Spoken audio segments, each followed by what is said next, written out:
في حقائق ثابته مهما تغيرت الاشخاص ومهما تغيرت المنظومه، الحقائق دي بتبقى ثابته والتاريخ بيذكرها دايما. فمن ضمن الحقائق دي الاهلي لما بيركب الدوري ما بينزلش، ودي حقيقه ثابته. وكل مادة وكل دوري الاهلي حرفيا بيركب الدوري وبيتصدر المشهد في الدوري المصري. استحاله او نادر جدا او كله فين وفين لما تلاقي فيه فريق بيجي يزحزح الاهلي من مكانه. خلينا اول ارحب بحضراتكم واقول لكم السلام عليكم ورحمه الله وبركاته. اصدقائي الاعزاء اهلا وسهلا بحضراتكم وفيديو جديد من المدرج. فضلا وليس امرا، دعما وحبا في اخوك ابو اسامه، تشترك في القناه وتفعل زر الجرس، ما تنساش توصل الفيديو لاكبر عدد من اللايكات بحيث انه يروح لعدد كبير من الناس. صلى على سيدنا النبي عليه افضل الصلاه والسلام. نبدا الفيديو بتاعنا النهارده املين من الله ان يوفقنا وان شاء الله انجح وحضراتكم تكونوا معايا. زي ما قلت لك، وانت راكب الدوري او لما بتركب الدوري انت ما بتنزلش، ومش بس كده، انت عندك اللاعيبه بتتالق وعندك مدير فني بيحقق رقم قياسي جديد او بيعادل رقم قياسي جديد لمدير فني تاريخي ويعتبر افضل مدير فني دخل النادي الاهلي لحد وقتنا هذا. كولر بيقرب منه، بس قصه ان انت تقعد كام سنه ما فيش مدير فني لا اجنبي ولا مصري ان هو يوصل للرقم ده، ويجي كولر بكل بساطه وبكل منطقيه اللي موجوده في الدنيا كلها، ولسه من كام شهر محطم لك هو كمان رقم قياسي في دوري ابطال افريقيا، وبيرجع في الدوري ويحقق او يعادل رقم مانويل جوزيه ان هو 17 مباراه في الدوري المصري بلا هزيمه. وارد جدا ان شاء الله ماتش البنك الاهلي يوم الخميس يحطم الرقم ده. وبصراحه كولر انا اتمنى له اللقطه دي، اتمنى ان هو يحقق الرقم ده، اتمنى ان هو يسجل رقم جديد لتاريخه والمجهود المبذول مع النادي الاهلي والتتويجات اللي خدها مع النادي الاهلي، ان هو يحقق الرقم ده. مش كرها او تقليلا من واحد بقيمه وقامه مانويل جوزيه وتاريخه الكبير جدا داخل النادي الاهلي، بس ككولر فيستحق. كولر بيعمل مجهود مع الفريق، كولر شغال بفكر مختلف تماما. احنا اتحطينا في ظروف، او الكولر جه في الاهلي في ظروف غامضه، ما كانش فيه بطولات خالص. كل تاريخ كولر مع في المجال التدريبي هو ان النمسا وصل بقى المركز العاشر في التصنيف العالمي للفيفا، هو ده اكبر بص يعني حاجه وصل لها كولر في اوروبا. بس مع الاهلي بيحقق لك بطولات، بقى له سنتين دايس افريقيا ودايس الدوري المصري، جايبهم على الارض.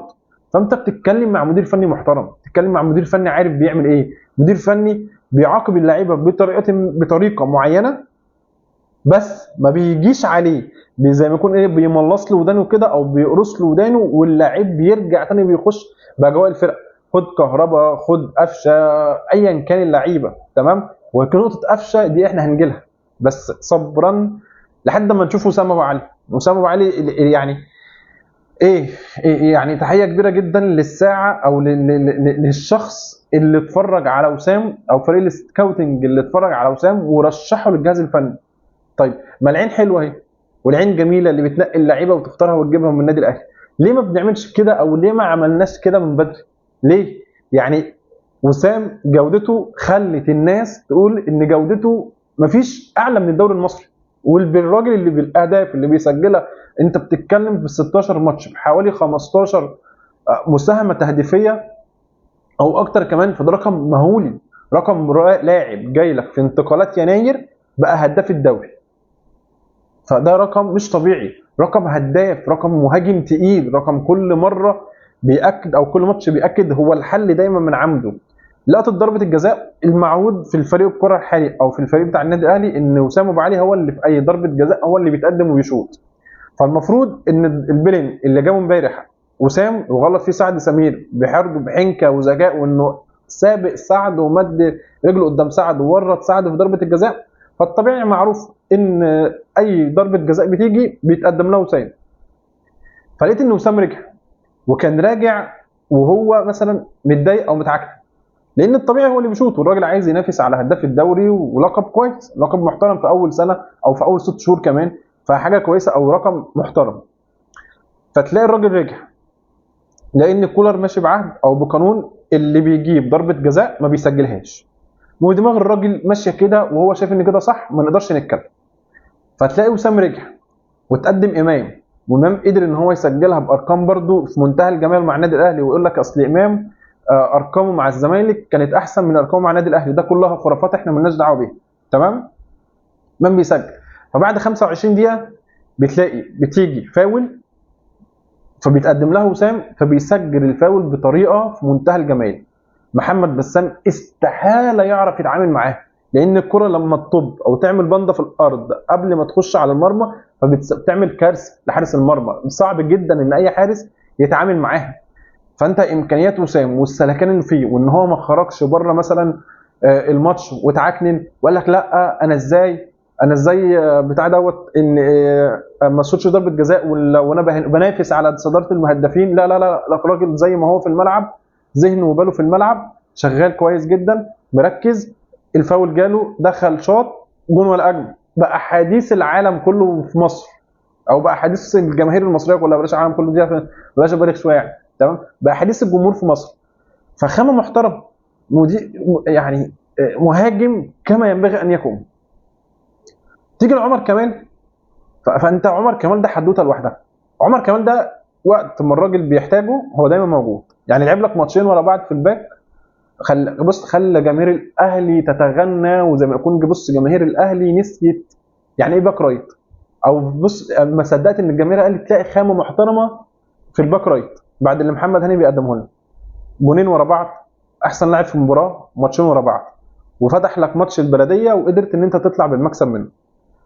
خلاص انت اقلمت حياتك او ان انت هتتفرج على النادي الاهلي. عمر كمال هو الباك رايت. اتفاجئت يغيب الراجل ماتش للاصابه، يرجع عمر كمال موجود على دكه الاحتياطي.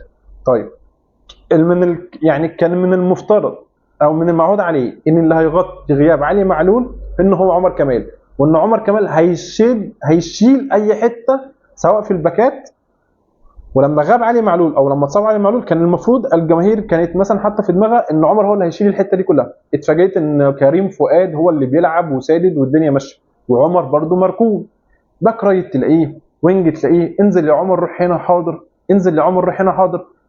فالهدف اللي جابه امبارح بيأكد على خامه لعيبه محترم او خامه لاعب محترم، فين ما تحطه بتلاقيه سداد معاك. ودي من اللعيبه اللي مش موجوده كتير في الدوري المصري.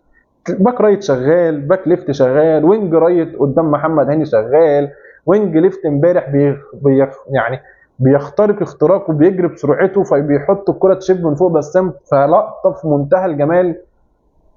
فاللاعب يجبرك ان انت تحترمه، لاعب يجبرك ان انت تقدره، مجتهد، مش بتاع مشاكل وبتاع حوارات ويقول لك انا دكه ومش دكه خالص.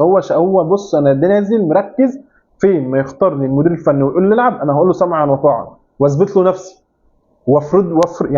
وافرض نفسي عليه. لان دي اللعيبه المحترمه اللي ما بتحبش تطلع مشاكل، اللي ما بتحبش كل لما تنزل تعمل حركه لا اراديه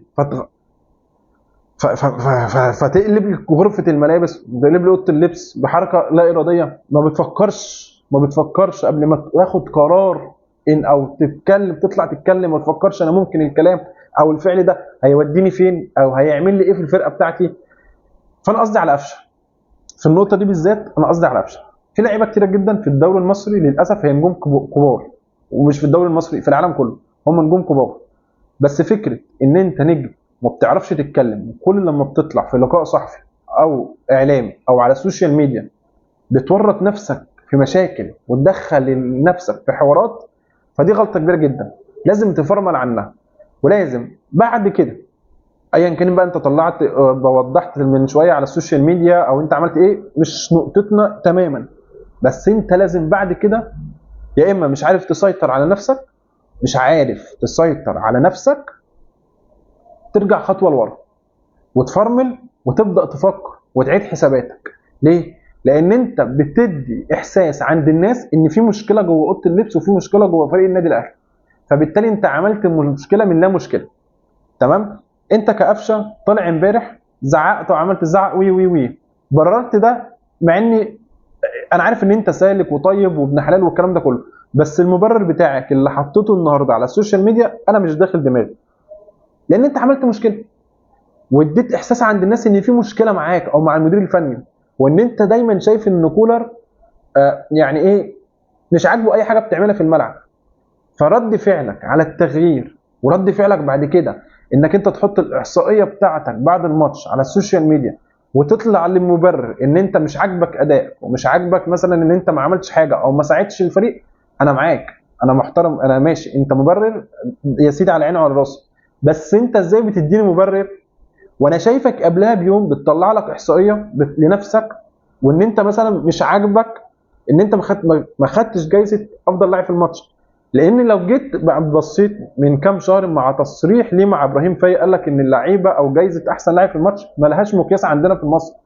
طيب لو انت قصدك كده على ان انت تستحق احسن لاعب في المباراه، وسام ابو علي انت معترض على الحته دي. طيب وسام عمل كل حاجه امبارح في الماتش، هدفين، سبب في ضربه جزاء اتسجل منها هدف، فايه هو المفروض ان هو يعمل ايه تاني؟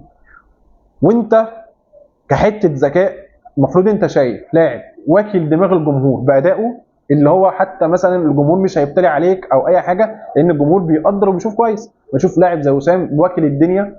فالمفروض انت ما تخشش في حته زي دي، المفروض تتربسها. ليه؟ لان الجمهور ما صدق ان هو لقى مهاجم عنده وراجل هداف، وانت بقى تطلع تعمل لي مشاكل معاه. لا انا مش عايزك بقى، انا مش عايزك دلوقتي. فانت ربيت عداوه مع اللاعب زميلك ومع الجمهور اللي هو شايف ان انت بتعمل مشكله او مشاكل.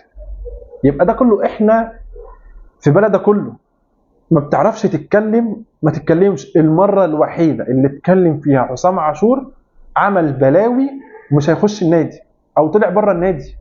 المره الوحيده اللي اتكلم فيها حسام عاشور طلع بره النادي. مش عيب على فكره انك ما تطلعش تتكلم، مش عيب، تمام؟ ادام ما بتعرفش تتكلم وكلامك هيجيب مشكله بس وكده بقى انت احترمت نفسك، ما عملتش مشكله للنادي ولزمايلك، اوضه اللبس ما فيهاش دوشه ولا حوارات كتير، الراجل عارف يشتغل. لان احنا في دوري الله يعني الله يكون في عون الناس اللي مسؤوله في الكوره في مصر، وانت لازم تكسب الدوري ده. انت كنادي اهلي انت لازم تكسب الدوري. في اي حوارات داخليه جوه الفرقه توغوش او يعني توغوش ايه يعني تقلب دماغ الراجل او المدير الفني، فبعدها خالص. كان في تصرف عجيب امبارح من الساده المسؤولين عن فريق سيراميكا كليوباترا ولا بالانسحاب بعد ضربه جزاء، وان سعد سمير بيقول انا ما لمستوش، مع ان سعد سمير واكل رجل وسام ابو علي. هو اي حد في الدوري المصري دلوقتي عايز ينسحب قدام الاهلي ليه؟ ليه؟ ايه فكره الانسحاب؟ او كمسؤول انت عايز توصل الانسحاب لفرقتك، ولما رجعت تلعب دخل فيك الدبلين وشلت جونين، يعني انت ما نبكش غير انك شتت دماغ اللعيبه بتاعتك. استفدت ايه بقى؟ ولا اي حاجه. يبقى بعد كده نفكر كويس قبل ما ناخد اي قرار جوه الملعب علشان ما يجيش على فرقتنا بالسلب، فاحنا اللي هنخسر واحنا اللي هنتضايق. يا ريت يا جماعه يبقى دايما عندنا بس يشتغل 5 دقائق قبل اي قرار. ان احنا عندنا يعني المسؤولين عن الكوره في مصر التفكير عندهم في الكوره محبط شويه، وده كانت لقطه الانسحاب بتاعه سيراميكا كانت من ضمن يعني من ضمن الكلام اللي انا بقوله، ان كان المسؤول عن القرار ده وانت بتطلع الفرقه بره الملعب وتسحبهم.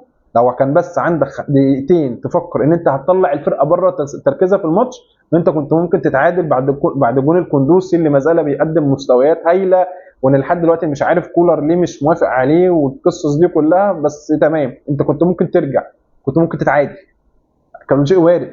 بس اللي انت عملته ده كمسؤول عن النادي او على لعيبه في سيراميكا شايلك 4 اجوان.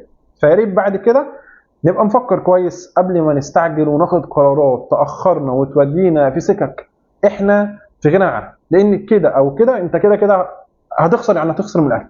لان ما اعتقدش ان في فريق في مصر في وقتنا الحالي قادر اصلا ان ينافس الاهلي او حتى يبقى ماشي جنب الاهلي. احنا كل ماده بيطلع لنا فريق يقول لك اصل هينافس الاهلي على الدوري السنه دي، اصل هينافس الاهلي على الدوري السنه دي. من وقت ما انا وعيت على الدنيا وقلت يا كوره انا بسمع امه لا اله الا الله بتقول لك اصل هينافس الاهلي السنه دي. مفيش منافس للاهلي في مصر ولا في افريقيا كمان على الدغري. اتمنى من الله ان الفيديو يكون نال اعجاب حضراتكم. دعما وحبا في اخوك ابو اسامه. زي ما قلت لك في البدايه عايزين نوصل الفيديو لاكبر عدد من الناس، فلايكاتك، شيراتك، رايك على الفيديو تحت في التعليقات. مستني السبسكرايب بتاعك، وان شاء الله نتقابل في فيديوهات جايه كتير، وحضراتكم تكونوا بالف خير. كان معاكم احمد اسامه من برنامج المدرج. السلام عليكم ورحمه الله وبركاته.